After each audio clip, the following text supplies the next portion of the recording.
Assalamu alaikum everybody. I'm finally going to do an update on my Revert story. It's going to be a quick, long story short type of thing. I met Saudis that were studying here in Australia, and over time we became friends, and then we ended up becoming housemates, so we were all living with each other.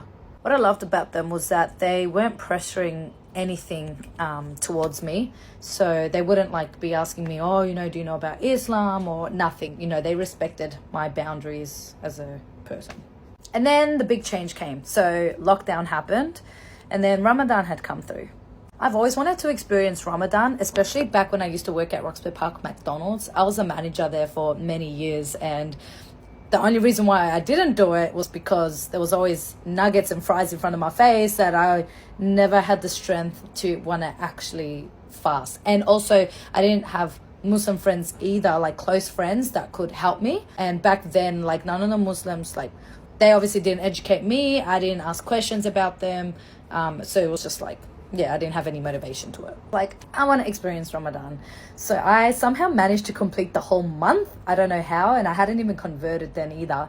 But I had started asking questions. What is Ramadan? What's the purpose? And when they told me it, I fell in love with it. So the fact that we're doing this to experience what the people in need don't have, I thought that was just so purely beautiful. So then I started to read the Quran, and I think it was possibly over a 3-month period. That was when I managed to finish reading the Quran, but it was maybe halfway or just over halfway of reading it. The fact that I was pretty much an atheist because I didn't believe in anything, it was this whole sense of spirits, angels we'll call them, came to me and had faith in God. And it was such a scary moment because I was like, is this what it feels like? Is this God? It was very scary for me, but I definitely knew that that was God showing me that he was there. So this was the part that I was like, God saved me. God saved my life. He flipped my life over. Ramadan in 2020 was from April to May. And then in June, that was when the government decided to announce that we were able to withdraw money from our superannuation. I was in such extreme high level of debt from the age of 18 because I was a stupid young teenager and I was just spending all my money like it was nothing. And then I became broke because of that. I was living off paycheck by paycheck. So then the government decided to announce that we can withdraw money from our super. And I was like, Subhanallah. I didn't say that because I didn't know what that was back then. But thinking of it now, Subhanallah, that was God saying, here, I'm going to save you now. You are going to restart your life.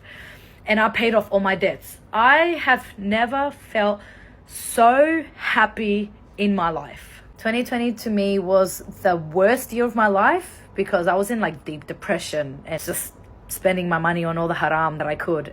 But it was also the best year of my life. And another moment that made me truly believe that God is real was I found out the information about the last 10 days of Ramadan, how important that is, and that one of those days you'll be rewarded times million. I was broke, but somehow I still kept donating every single day. I was donating $10, $20, sometimes even $50. Even though I was so low on money, I was stuff it. First of all, it was mainly to help the people in need, of course. But just knowing that, I was like, you know what? Let's just give it, and inshallah I will be rewarded. And you know what? God blessed me. He blessed me and he cleared all my debts. So guys, I cannot exaggerate how much God will save you if you really, really put your trust and faith in him.